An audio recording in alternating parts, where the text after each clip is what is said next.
पावसाचे दिवस जुलै महिन्यामध्ये साधारण या पावसाचं पर्सेंटेज वाढलेलं असतं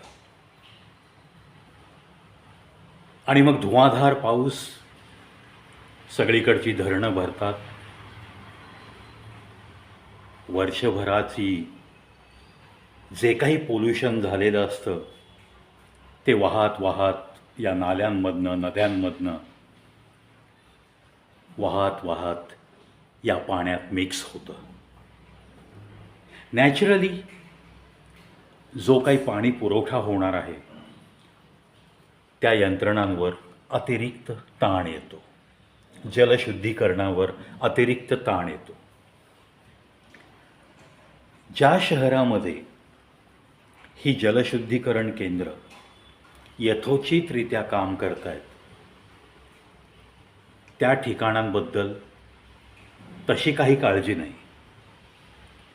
परंतु मध्यंतरी पुण्यासारख्या शहरात जो एक्सटेंडेड एरिया म्हणून गणला जातो, सिंहगड रोड, तिथं अतिशय गढूळ पाण्याचा सामना करावा लागला. म्हणजे जे काही नळाला पाणी आलं, मे बी आता कॉर्पोरेशन असो, कॉर्पोरेशनच्या हद्दीत तो भाग आलेला आहे, पण जलशुद्धीकरणाच्या केंद्रात न जाता जर त्या पाण्याचा सप्लाय काही भागांमध्ये अतिशय गढूळ असा झाला तर ते आमंत्रण रोगराईला असंच म्हणावं लागेल ना.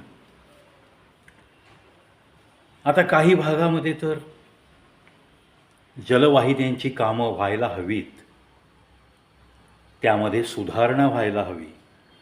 जर कॉर्पोरेशनच्या हद्दीत आली असतील छोटी छोटी गावं तर तिथं या सुधारणा झपाट्याने व्हायला हव्यात, पण त्या होऊ शकल्या नाहीत. इन्फ्रास्ट्रक्चर वाढलं पण रस्ते छोटे राहिले आणि आज ट्रॅफिक जॅमचा प्रचंड त्रास सहन करत नाईलाजास्तव जनता राहतीये. शोषिक आहे ना जनता. काही भागामध्ये असंही बोललं जातं 1 कोटी, 1.5 कोटी, 2 कोटीला फ्लॅट विकले जात आहेत. पण व्हॉट अबाउट वॉटर? पाण्याबद्दल काय? जमिनीखालचं पाणी आटत चाललेलं आहे. ठिकठिकाणी मोठमोठ्या बिल्डिंग होत आहेत. जलवाहिन्यांची जो काही डायमीटर पूर्वी होता तेवढाच राहिलेला आहे. पाण्याच्या जलशुद्धीकरण केंद्रांमध्ये किंवा वेस्ट वॉटर प्लांट्स याच्यामध्ये पण त्या प्रमाणात वृद्धी झालेली नाही. नॅचरली ह्या पाण्याच्या शॉर्टेजचा सामना सगळ्यांना करावा लागतो आहे. म्हणजे 1.5-2 कोटी रुपये फ्लॅटला घालायचे आणि प्लस सोसायटीमध्ये आठवड्यातनं 2 वेळा तरी टँकर मागवावा लागणं. मग तो टँकर काही ठिकाणी 4,000 रुपयाला असेल, काही ठिकाणी 8,000 रुपयाला पण टँकर आहेत. मग ती राहणारी मंडळी जर 20 असतील फ्लॅटधारक तर you have to divide that expenditure amongst those 20 flat holders. हा खर्च कधी संपणार? कदाचित पुढची 10 वर्षसुद्धा हा खर्च संपणार नाही. मग अशुद्ध पाणी येतं म्हणून काही लोक वॉटर फिल्टर तर लावतातच. काही ठिकाणी टँकरची लॉबी आहे, ती वॉटर फिल्टर लावल्यास दादागिरी करून ते काढायला लावतात, कारण त्यांचा पाण्याचे जार देण्याचा बिझनेस आहे, तो चौपट होऊन जाईल ना. असेही प्रकार सगळीकडे सुरू आहेत. आता ज्या घरामध्ये वॉटर फिल्टर वापरला जातो, RO याचं पाणी पिण्याची सवय लावलेली लोकांना, मग त्या पाण्याचा pH किती आहे, डेन्सिटी किती आहे, काय आपल्याला फरक पडतो, याचा आरोग्यावर नक्की काय परिणाम होणार, याच्याकडं लक्ष न देता माझ्या घरात फिल्टर आहे, I am drinking well filtered water, हे अगदी हुशारक्या मारत सांगणारी कुटुंबसुद्धा मी पाहिली. पण आता हा वॉटर फिल्टर जेव्हा तुम्ही लावता, लॉन्च करता, इन्स्टॉल करता, तेव्हा फिल्टर झालेलं म्हणजे त्या फिल्टरमध्ये, त्या मशीनमध्ये पाणी गाळून खाली बसतं आणि चांगलं पाणी तुम्हाला येतं. वेस्ट वॉटर रिजेक्ट करणारा एक पाईप असतो, त्याच्यातून रिजेक्टेड वॉटर सिंकमध्ये वाया जात असतं. असंही दृश्य अनेक घरामध्ये पाहायला मिळालं.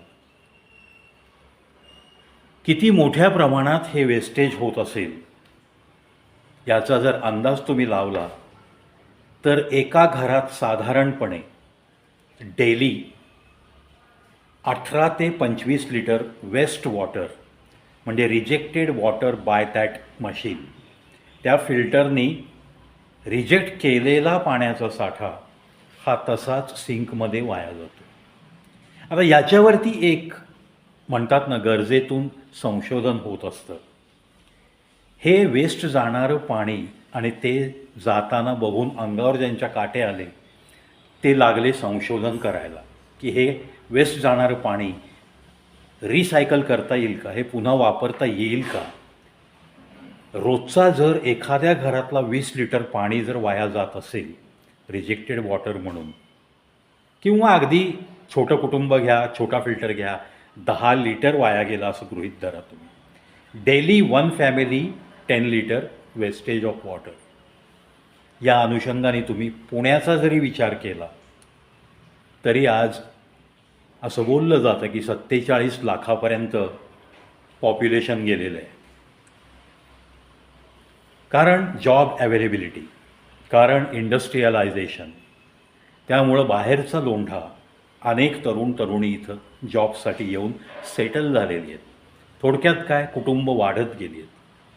मग हे वेस्ट वॉटरसुद्धा हा आकडा खूप भयानकरित्या वाढलेला आहे. मग त्याला रेमेडी काय, म्हणून आत्ता एका कंपनीने एक छान असा 18 लिटरचा प्लास्टिक टँक बनवला आहे. त्याला मस्तपैकी एक तोटी आहे आणि हे वेस्ट वॉटर त्याच्या आत जाण्यासाठी त्या फिल्टरचा रिजेक्टेड वॉटरचा पाईप फक्त त्या टँकला जोडायचा आहे. तो टँक भरतो, ॲटोमॅटिक बंद होतं. 18 लिटर्स वॉटर कॅन बी रियूज्ड. एका फॅमिलीमध्ये असं 18 लिटर पाणी जे तुम्ही फरशी पुसायला वापरू शकता, सिंकजवळची जी काही भांडी आहेत ती विसळण्यासाठी तुम्ही करू शकता, काही कपडा छोटा मोठा तो धुण्यासाठी तुम्ही ते वापरू शकता. अगदी तुमच्या घरामध्ये जरी छोटीसा बाग बगीचा असेल, टेरेस गार्डन असेल, त्या गार्डनलासुद्धा तुम्ही ते वापरू शकता पाणी. म्हणजे एका फॅमिलीचं 10 लिटर पाण्याची ही जी काही वेस्ट जात होतं सिंकमधनं, ते डायरेक्ट गटारात जात होतं, ते पाणी वापरायचं असेल तर this remedy is very much useful to save the rejected water and to reuse that water for your day to day work. मला तर ही संकल्पना, हे संशोधन खूप आवडलं आणि म्हणूनच सोशल अवेअरनेस या कॅटेगरीमध्ये प्रत्येक घरात, ज्या घरामध्ये फिल्टरचं पाणी यूज केलं जातं आणि त्या फिल्टरला एक आउटलेट अशा पद्धतीने असतं की जे रिजेक्टेड वॉटर त्या पाईपमधनं सिंकमध्ये सोडलेलं असेल.